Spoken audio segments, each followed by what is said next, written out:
Well, more now on that huge protest in Egypt today. 250,000 people have gathered in the center of Cairo, and the army has promised at the same time not to fire on the demonstrators. They have a right to peaceful protest, is what the army has said. To find out where Egypt is headed in the rest of the Middle East, we're joined now from Washington by Ed Husain. He's a senior fellow with the Council on Foreign Relations. Mr. Husain, thank you for joining us. Before we get to Egypt, though, I want to get your reaction to what we just saw in Jordan and the resignation of the Prime Minister.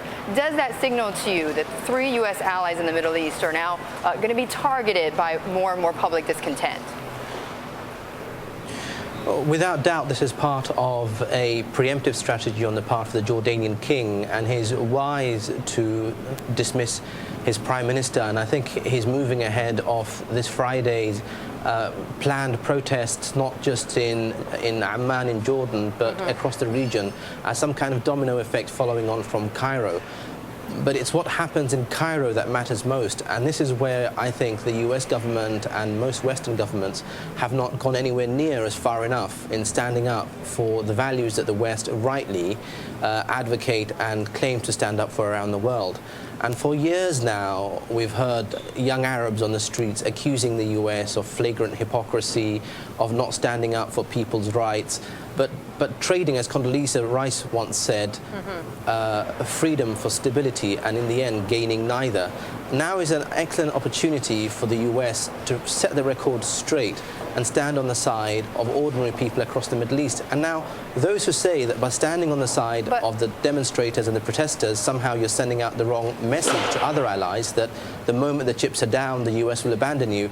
I mean, I just don't buy that argument. You can say that the Mubarak situation is an exceptional situation, 30 years of tyranny, people from across the center, left and right of the political divide wanting the man to go, and the US should be on the side of the future here. It's certainly not, though, simple for the United States, as you can well imagine, though, Mr. Husain.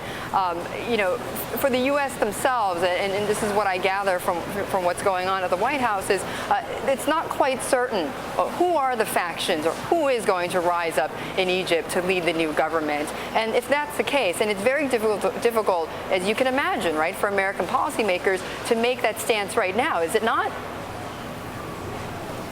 Yes and no. Yes, because, you know, the US has to be caveated for a whole host of reasons. No, because the amount of fear-mongering that's going on at the moment, that somehow the current regime will be replaced by an extremist Islamist organization or far-left tendencies or Marxists, just aren't founded by what's going on the ground.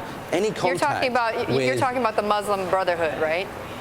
Yes, the Muslim Brotherhood is not half as extreme as some of the media coverage and some commentators have made out to be in recent days. On key questions such as its relationship with Israel, for the Muslim Brotherhood, the first time in years has said it will look at and try to honor the peace agreement that's in place. The key point it's made, it has to be based on some kind of justice. Now that's you know, an advancement to where the Muslim Brotherhood was, say, 10 years ago or 15 years ago, where it rejected any recognition of Israel. Right, but no, go ahead.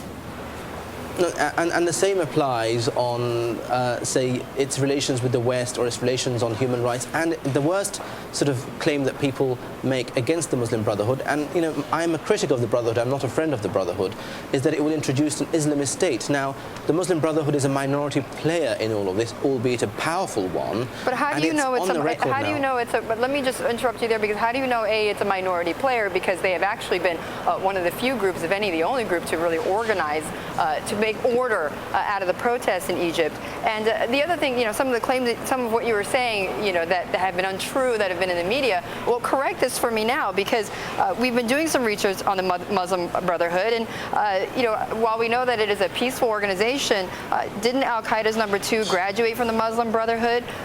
Doesn't Hamas have some roots within the Muslim Brotherhood? Isn't that a cause for some type of caution at the very least? No, without doubt, there's cause for caution and there's cause for caveats. But to say that because Ayman al-Zawahiri, who, you know, left the Brotherhood, he's no longer a member of the Brotherhood, left the Brotherhood for these very reasons, because it's democratic, because it seeks power through the normal channels as opposed to, you know, all-out warfare, I think it's wrong then to blame the Brotherhood for wanting now to pursue normative political routes to gaining power. And the question is, what do they want to do when they get into power? If we take the recent statements from people like Mohammed Badi', they've come out and said we're not in favor of an Islamist state, we want a civil state. Kamal Halbawi, their representative to Europe, has over this weekend said that they want to govern with Democrats, with socialists, with communists and with others, and not on their own. Now, those are positive signs coming out of Egypt, and I think we ought to capitalize on those comments and take matters forward, rather than constantly open up more divides between US policymakers and the rest of the world, in which it leads to the kind of situation that we're seeing in Lebanon, in Gaza, and sadly in Turkey. So this is a way, I think, to go forward and to build bridges rather than constantly open up further divides. Mr. Husain, we're going to have to leave it there, but I appreciate it. Ed Husain of the Council on Foreign Relations.